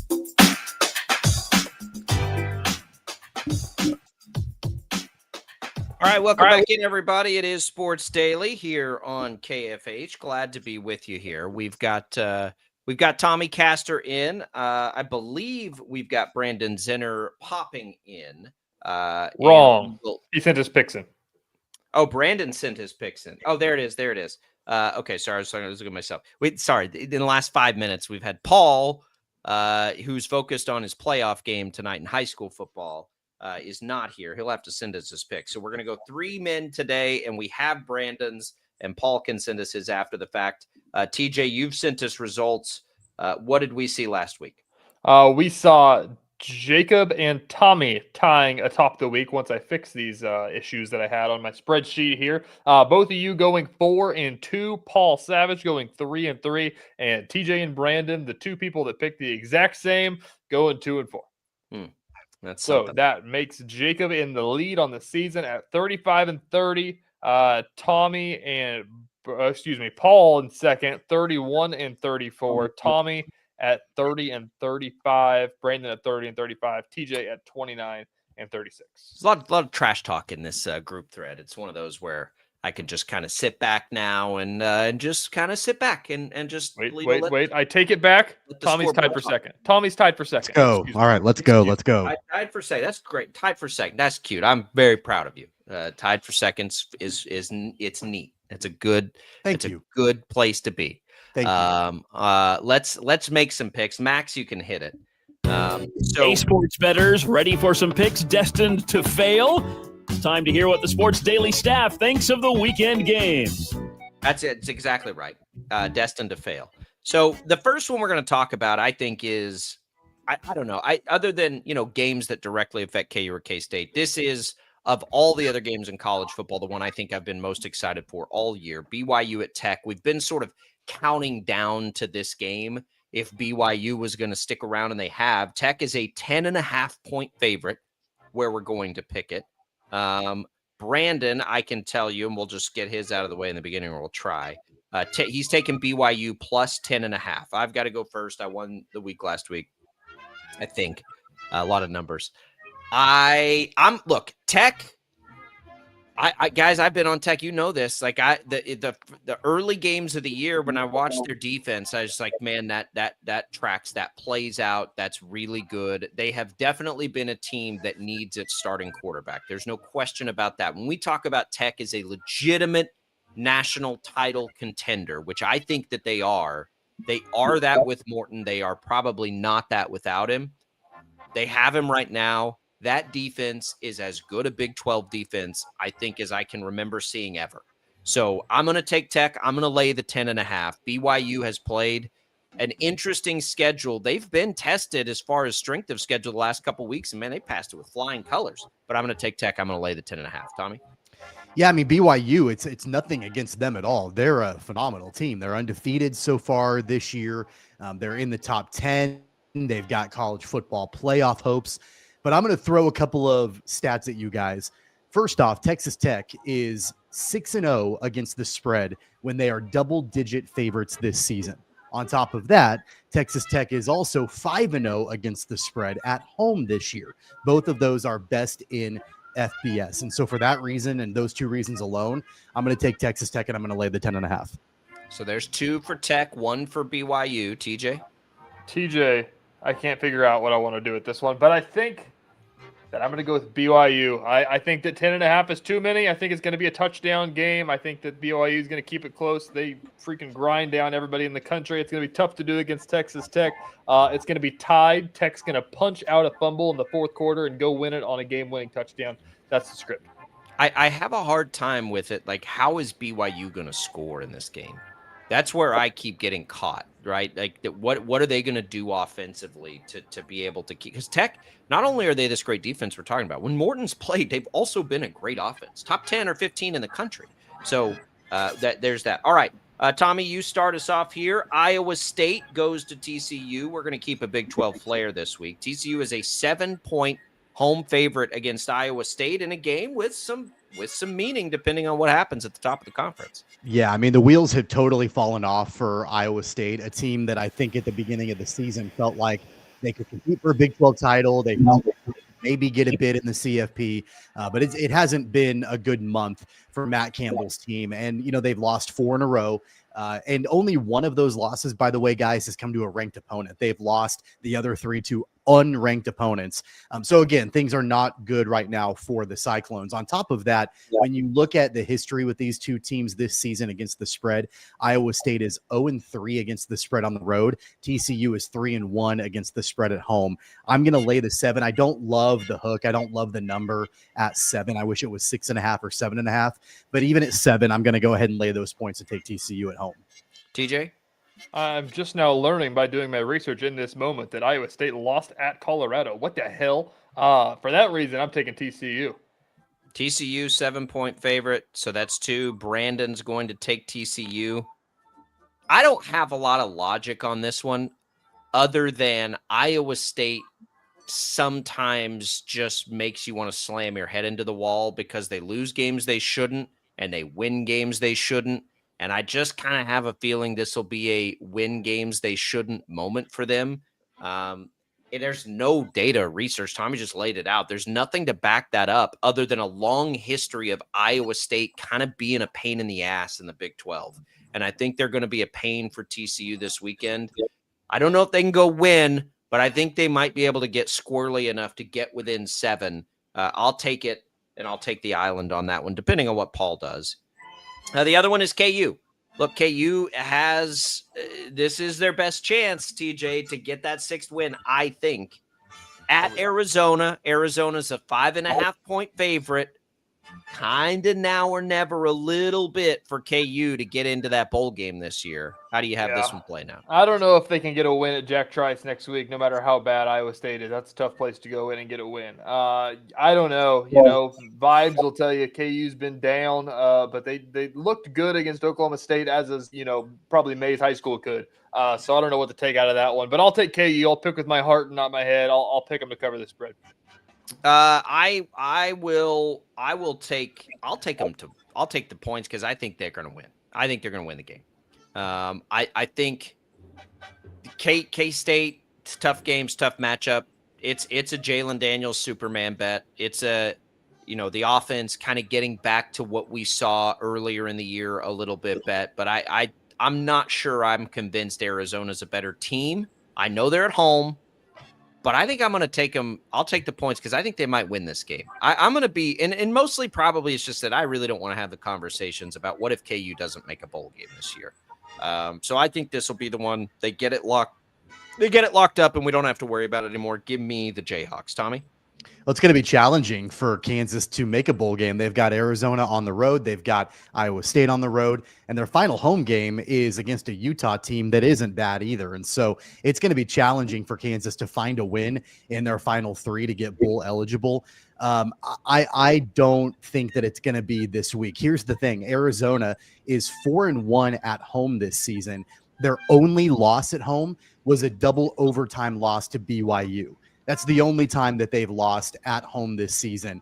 I don't think they're going to lose to Kansas, and I also think that they'll cover that 5.5. I think it's probably a touchdown game. Kansas will exit this week still looking for their 6th win to be bowl eligible. So I'm going to take Arizona and lay those points. All right, and Brandon is taking Arizona as well. A KU island, perhaps, for me, depending on what Paul Savage decides to do. I picked KU. Oh, you did pick KU. Okay. Yes. You picked KU, but you just took the points, didn't know if they're going to win. Got it. Okay, so we're good there. All right, let's go Bucks. Let's go Patriots. This one's difficult. We've been talking in a variety of places, whether it's on the air at KWCH or here, about how tricky and interesting this game is. The Buccaneers are 2.5-point favorites at home, and they get a Patriots team that has been up to the hype. I didn't think the Patriots were going to be able to get there that quickly, but when you got an MVP candidate at quarterback, I guess it happens. Max's New England Patriots go to Tampa. Tampa's coming off the bye. I don't think we're going to get Bucky Irving back. I've been wanting to take Tampa in this because I've kind of been counting on them getting Irving back. I don't even know if coin flip is good enough right now, but they are coming off of a bye. and it is at home, and Bake kind of needs a get-right game a little bit. I'm going to go ahead and take the Buccaneers here. I'll lay the 2.5. It's tough. If Bucky Irving plays, I love them at 2.5. If he doesn't, I think it's a little bit dicier, so we'll have to see about that. But give me the Bucs at 2.5. Brandon also taking the Bucs at 2.5. Tommy? Man, the Patriots are for real. I mean, they have looked every bit of a potential title contender. Will they get to that point this season? Probably not, but they've at least looked like one of the best teams in the conference. Mike Vrabel has done a phenomenal job with that squad, and Drake May, to your point, yeah, he looks like an MVP caliber candidate. But on that note, I mean, the Buccaneers coming off of the bye, I've liked the Buccaneers all season long. I think this is a good spot for them at home, and it's within a field goal. I'm going to lay the 2.5. I'll take the Buccaneers as well. TJ, you getting a Patriots Island opportunity Potential here? island to hang out with Drake May on. Oh my gosh. Inside baseball here, by the way, as you sent out the pics in the group chat and you sent American flag at pirate flag, I stared at it for a good 60 seconds and said, why are we picking Army versus East Carolina this week? What is going on? Patriots, Bucks. Got it. I'll take the Patriots. I'm taking those points. I'll take the island if you want to give it to me, but I think I might have picked the Patriots anyways. I was going back and forth, but that makes it easier. Yeah, it's a pretty good island to get. All right, we've got Rams. We've got 49ers. 49ers are 4.5-point home dogs in this one. I think the thought right now, as of Friday morning, is that it'll be Mac Jones. Doesn't really seem to matter for San Francisco, quite frankly, who their quarterback is. This is a tough. You guys know that I love the Rams. Are they good enough to go on the road and win by 4.5, Tommy? Well, you know what's really annoying for a guy that in one of my fantasy leagues has Brock Purdy, where I just wish that they would just shut him down, like put him on IR. Like, let's not do this whole song and dance every single week to figure out if this guy's going to play or if it's going to be Mac Jones. Like, let's just make a decision because it's really obnoxious. But to your point, really, it hasn't mattered that much who's been the quarterback, whether it's been Brock Purdy or Mac Jones. But I really think that the Rams are a team that they've come on strong, especially over the last few weeks. Matthew Stafford has had another, great career year for LA. I think that it's going to be a game where we see him and we see Kyron Williams really look solid. And so because of that, I'll go ahead and take the Rams. There's the Rams. Brandon is taking the 49ers. TJ, what do you say? Hey, they went to Los Angeles and beat the Rams. I think they can do it at home again. Return of the Mac. I don't know if you saw that yesterday from Mac Jones. I'm going to take 49ers. I think that's too many points in this game. So I will take them. Tommy, I'm possibly going to give you an island here. I love the Rams. Wow. But at home, 4.5 points for the 49ers. These games are wild. They've got like a history of being a little weird. It's just a points thing for me. I'm just going to take the points because that seems a little bit out of line, and it scares me a little bit because there is a part of my brain that is where Vegas is telling me the Rams are way better and they may beat the brakes off of San Francisco. I definitely think that and I hope that happens. I do not like the 49ers, and I think the Rams are a super cool team, but 4.5 at home, I'm going to have to take Shanahan and Christian McCaffrey and just a way to keep it ugly, keep it close. They've got Juwan Jennings back. They've got some things coming back. I know the Niners looked good a week ago against the lowly Giants, but before that, the previous 3 or 4 games, they looked pretty bad. And so that's a part of it for me too. Yeah, and I think every team in the NFC West is impossible to predict from week to week. Steelers, Chargers. Did you understand that emoji, TJ? The Charger plug? Did that make sense to you? Got it. Okay. Chargers are 3-point home favorites in that one. Brandon is taking the Steelers and the points +3. I believe, I think I'm up first again here on this one. I'm going to take the Chargers. We joke all the time about their injuries, and they finally get a couple of tackles back, and they get to enjoy that for a week, and then they lose a couple more offensive linemen the next week. So they got more injuries to deal with. Herbert does at least have his full cast of pass catchers available, though, and Kamani Vidal's been okay. I think they're better than the Steelers. I certainly think they're better defensively than the Steelers have been, but Pittsburgh played pretty good against Indianapolis. There was the defense we've been waiting for. I'm going to take the Chargers, though, and I'm going to lay the 3 points at home. Tommy? Yeah, this one's actually pretty easy for me. And I was looking through every pick that I've made so far this week, and I've laid the points with everything so far. So I feel like I need to maybe buck that for my final pick. So I was really impressed by Pittsburgh last week and what they were able to do against Indianapolis. So I'll go ahead and take the points. I'll take those 3 points and take the Steelers. And you've been a Pittsburgh hater. I have. I was impressed by them last week. I was impressed. I don't think they suck. I still can't decide how good I think they can be, but I don't think they suck. TJ, can they go into LA and cover 3 points? I'm sure that they can, but I don't think that they will. I think this is a spot where the Chargers are going to look good in prime time. We're going to be talking on Monday morning about the AFC West division race, about here come the Chargers, here put the pressure back on the Chiefs. They've been due to look good again, and they're starting to get there, even though they just got hurt again. I think that they can get it done, though, against a Steelers team. So I'll lay the point with the Chargers. There it is. There's 6 games. There's the picks. TJ, you have everybody. Paul will have to get you his picks. I got it. You got them all? All right. There it is. Picks destined to fail. Hopefully everybody makes some money this weekend. If you're so inclined. It's college basketball weekend. Are we more excited about college basketball this weekend or college football? This is a place of honesty. Usually I would say college football, but I mean, you've got a pretty massive matchup tonight for the Jayhawks. That usually doesn't happen that way, especially on the road against North Carolina.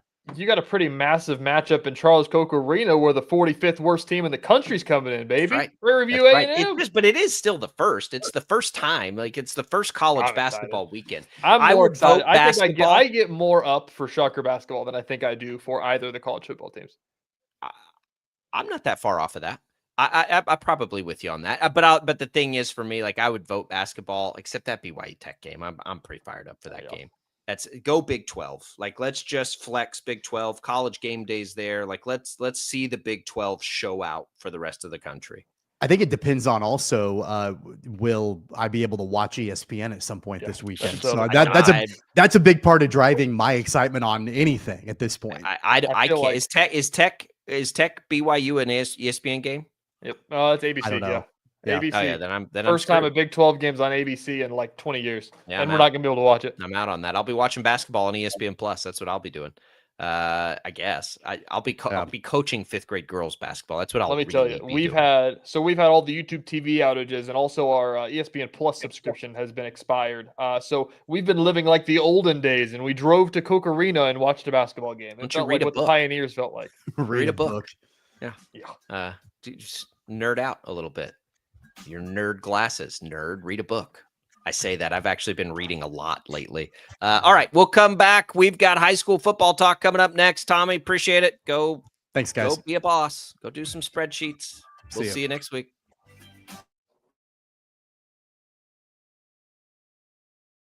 Lightning, hail, tornadoes, flooding. It's the worst of severe weather, and it's coming.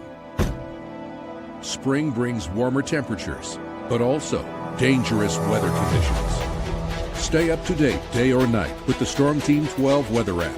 You'll get accurate forecasts, so you can plan ahead and stay safe, no matter the weather. Download the Storm Team 12 weather app, brought to you by Stutzman's Greenhouse. The future of television has arrived. Next Gen TV is here with stunning video, movie theater quality sound, enhanced voice clarity, and interactive features, all upgradable for the future. Learn more at watchnextgentv.com.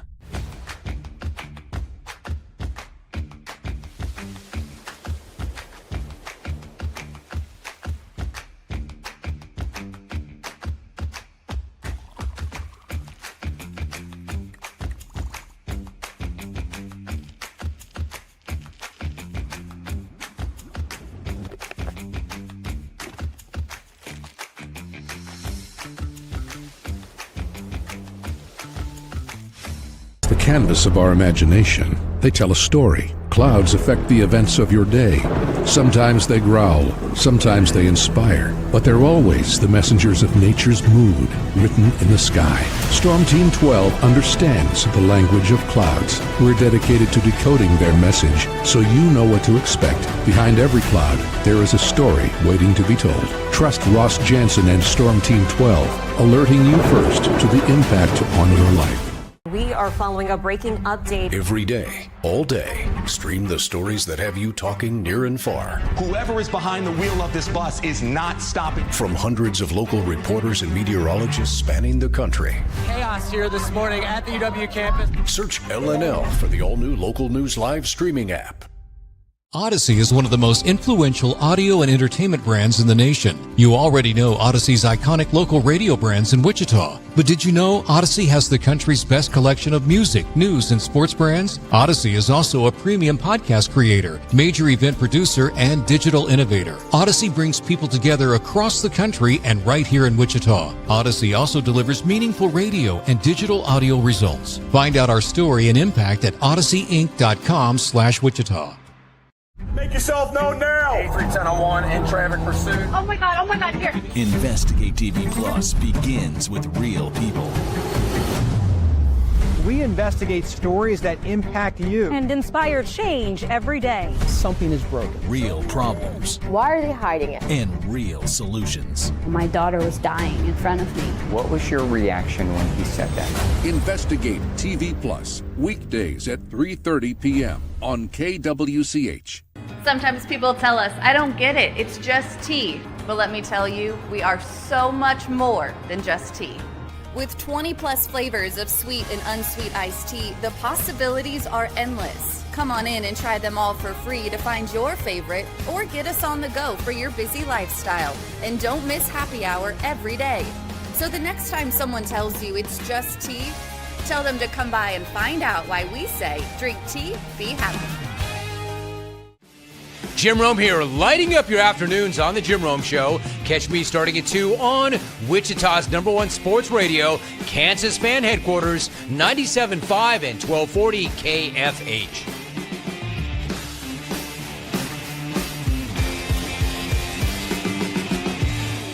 Mornings are busy. We're here to make your mornings better. We report the stories that affect you. 3 more hospital lies from contaminated apple juice just a day after the FDA issued a recall. We're here to make your mornings better. Closing east and westbound lanes of K96 for repairs. With 12 News, you're prepared for your whole day. Scattered thunderstorms across the state into the afternoon. Stay a step ahead with 12 News this morning on KWCH and KSCW.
Daily is on KFH. All right, high school football coverage on Sports Daily brought to you by Zentex Remodeling Group. Remodel your bathroom in as little as one day with Zentex Remodeling Group, ZINTEX.com. We are getting ready for another week of high school football playoffs. TJ, what are we? We have 1, 2, 3 more Fridays before state championship Saturday. Is that correct? I believe that is correct. We're in week 10 or the regional round, as officially everybody still alive is in the running for playoffs. All of the random week 9 games are out of the way. So every team is now fighting for their life. Can we officially just call it week 2 of the high school football playoffs? They don't make any sense. It does not make I don't understand where we are until we get to like state quarterfinals. Then I know where we are in the bracket. That's the thing, that they don't even call it that. They call it it's like, I don't know what the first round's called, and then it's regionals, sectionals, quarterfinals, and then I don't know, but like they don't call them quarterfinal, semifinal, finals. So like we're entering week 2 of the high school football playoffs. It doesn't make the second round is usually what I go to. Of we're the in high the school second football round playoffs. Yeah, that's always back when I did it all the time, and we'd be going through it, and I'm like, what round is it? What do I need to put on a graphic? Like, nobody knows what any of this means. Sub-state in every other sport in the state of Kansas is the qualifying tournament. In football, it's the semifinals. Sub-state, like this is a foreign language. Just call it the round it is. It's the round of how many teams are left? This would be 16. A round of 16. Can it be the round of 16? Now, wouldn't 16 would be quarterfinals, but no, that'd be 8. Okay, yeah. This is the round of 32 16. in each class. Yeah, 16 teams remain in each class. All right, so as we look at it, this is typically, historically, as things go on, this is a fun round usually for us. Locally, at the biggest level, you've got Maize and East kind of taking the headline game, which is where Paul Savage is right now, getting prepared. I would imagine TJ Maize is a moderately heavy favorite in that game. Yeah, I mean, Maize is just beating everybody. That's the thing. And that kind of a shock, though. I think that if you would have asked people in the preseason about this game, they would tell you that it's one that's like, I don't know who's going to win that game. East has had struggles a little bit. But East also, they went back to Dodge City after losing in week 8 and then took down Dodge City in week 9, got a road win in the playoffs. And so they're going to be rolling high off of that. Maize has just got playmakers, but this is their, first real postseason with expectations since Avery Johnson was there. And so it's a matter of what they're going to be at this time of the year. If they're going to be good enough to just keep running the table, they've shown that they can be really dominant. It depends on what that looks like. In the month of November, it may look a little different. So that's going to be a big one there in the biggest class. Our game of the week, though, is down in Class 4A, a matchup, some two powers here. As the defending 4A champs, the Andover Central Jaguars are taking on the Capon Crusaders, who are probably the favorite to win Class 4A. I was talking to our buddy Matt Heilman in the newsroom last night about unclassified, like if you just like college football rankings, like if you were just to rank the best teams that we cover, like Capon might be like the 3rd or 4th best team in all of our coverage area. That's how good they are. But Andover Central, what they do so well, led them to a state championship last year. That's going to be an awesome. Get there. They always just get there. So I one more on the 6A. So because we have 3 other teams alive playing teams that aren't in our area. Yep. Southeast is going to be a heavy underdog. I know to Manhattan. That's a tall order. Yep. Northwest and Derby. Is the expectation for Northwest and Derby to win those games? You'd think. It's tough. Derby's going on the road, though. Derby's a 6 seed in Class 6A, believe it or not, which is insane to think about. They're going on the road to Junction City. It's a tough ask. I mean, Junction City's historically always been really good. I know that Hayes played Junction City, and I think Hayes grinded that one out and got a win there. But like I said, I mean, that's a tough place to go and get a win. I think Northwest went there and got a win earlier this year. So you'd think that Derby's probably favored to win that on the road. But again, you're going on the road in a playoff atmosphere on a Friday night to having to drive up 2 hours to go play this game. And so Derby's had its struggles. There's a reason Derby is the 6th seed. They haven't beaten everybody. They lost to Bishop Carroll in week 8 of the season. And they sputtered. And like, it wasn't a fluky thing. Like Bishop Carroll played great. Derby didn't look that awesome. They looked good last week against Topeka. So it depends on what Derby Panthers team that we get to show up there tonight. So that's going to be an interesting one. As you talked about Southeast Manhattan, this is the best year that Southeast has had in since 2000. Most wins they've had since the year 2000, which is incredible. But I agree. I mean, going up to play against not Weston Sharts, Jay Sharts. I can't remember the coach's name. It's a Sharts up there. they're awesome. They do everything so well. We watched them against a Northwest team. They've got JJ Dunnigan back, who's going to go to KU. He didn't play against Northwest earlier this season whenever I got to watch Manhattan. So that's going to be a real tough order for them. They're really, really good. And then Northwest is probably one of the most talented teams on paper that we've talked about the entire year as well. I mean, they've got like 10 guys that could be Division I prospects. So for them, Washburn Rural is always a tough order as well, but I think that's one that they could get done. But they'll be tested. That's going to be a good game. Always got to be careful with Sharts. Always dangerous. Down in 5A, TJ, that's where we have, I know the listening audience isn't the same as the TV audience, but I get the sense here in the state that the state can be split up into three things where people take a little pride. Our part of it, the Northeast and the Southeast, where you're from, are the three parts. So in 5A, we have tons of matchups. Great Bend Carroll, Hutch Hayes, Salina Central Goddard, Salina South Liberal, all of these games featuring teams that, we kind of follow through.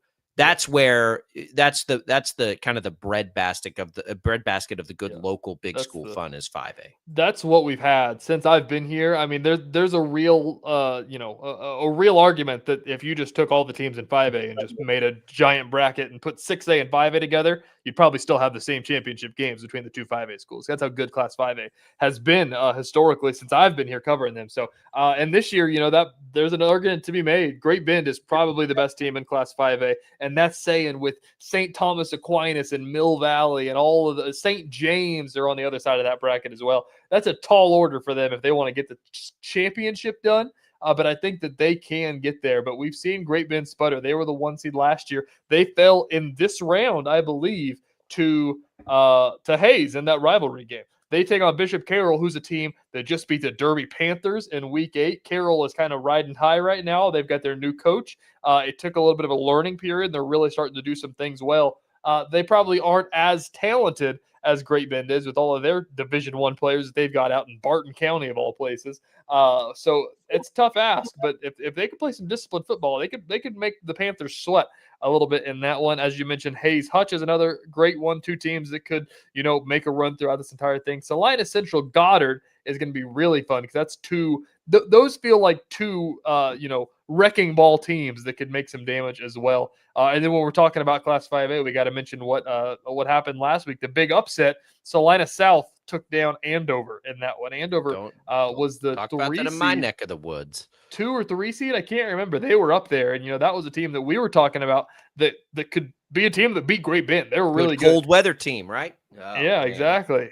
Before we stop with the high school, what's your favorite smaller school matchup this week? Oh, favorite smaller school? There's a couple of them. This one, it really kind of floats to the top with all the big ones. I'd have to dig into them some more. I know Class 3A obviously has all the really fun ones. I think that we get Holcomb Cheney, I believe is one of them. I think somebody's going to Holcomb this week. I can't remember exactly Holcomb who Cheney. it is. Yeah, Holcomb Cheney. Holcomb Cheney is a bunch of fun. The Teeters out in Holcomb always give teams hell. So we'll learn a lot about Cheney tonight if they can go to Western Kansas and get it done there. So I'd pick that one. Catchitkansas.com will have you all tracked on it all night long. You guys will have coverage on KWCH and into the KSCW this evening. You do get the high school football scoreboard show tonight on KFH as you're driving home to turn on the Catch a Kansas show. 10 o'clock, that starts on KFH. And then again, if you miss it, Saturday morning at 8 a.m., you will have that high school football scoreboard show right here on KFH. It is week 2. Round 2 of the high school football playoffs, and it's a great time of the year. Just seeing this, TJ, guest picker for College Game Day in Lubbock, and there was only one choice, wasn't there? It's Patrick Mahomes. On a bye week? Duh. Chiefs are on a bye?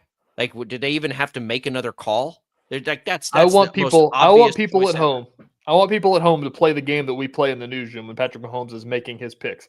Whenever they ask him a question, he is going to start every single one of them with, yeah, I mean, yeah, no, I mean, or no, yeah. It's the most Midwest thing, and he does it every single time. Patrick, what'd you think of the team today? Yeah, I mean, we played great. We all have our crutches. We all have our crutches. Yeah, we do. He's got a big one. He loves. Has he ever picked? Has he done this before? I don't think on so. Game Day. It's never gone back to Tech. Well, I know, but they might invite him at other places. I don't know. I don't think so. Yeah, he is going to have some fun in Lubbock on the bye week. We'll just put it that way. What time do they make their picks? That would be like right before the game, 10:45. So they'll open up that tailgate. Now listen, an 11 a.m. kick. The last time they were down there, it was a nighttime kick. I know. It'll be a lot of Bloody Marys. We're a lot gonna see of screwdrivers. how motivated are the fans. What time? If you were in Lubbock, what time would you get to that parking lot? Is it a parking lot? What is it like? Yeah, it's a parking lot. What is socially acceptable on an 11 a.m. kick? I mean, Chiefs fans get there at 10 p.m. the day before, so 8 a.m. No, I mean to start indulging. Oh man, I mean, 8 if it was this game, I mean, it's like 4:30 in the morning. Well, plus you're trying to like you've got the private religious school coming in. Like there's going to be a lot of trying to flex on that from the fans. Like they're going to be pretty fired up, and Mahomes is probably going to be right there with them. Like that's the thing. I'd say 5 a.m. 5 a.m. is when the Bloody Mary. He may be pretty entertaining on his guest picks. We'll put it that way. But he's going to do that on game day. I didn't even think until you guys just brought it up about the not maybe even having the channel because of YouTube TV. Like what are we doing here? It's so stupid. I know this weekend might be the breaking point. I really don't want to give in to the man, but. What am I even going to give into? I don't even know what I'm going to give into. I don't have time or energy in my life to like change passwords and do new apps. Like, come on. Like, I just want to. I mean, we've got if we doesn't fix by tomorrow, we're going to miss College Game Day in Lubbock, BYU, Texas Tech. We'll miss the KU game. Then I'm missing something else. And then Monday Night Football is the Packers Eagles. I might have to go find it. I've got 5th grade basketball right at kickoff time, and then second half. My wife I think is playing tennis or something. Shout out to Crestview. Maybe I'll take the kids and we'll go eat some chicken wings and watch second half. Take the kids to the watering hole. That's right. We'll come back. We got more Sports Daily. Don't go away.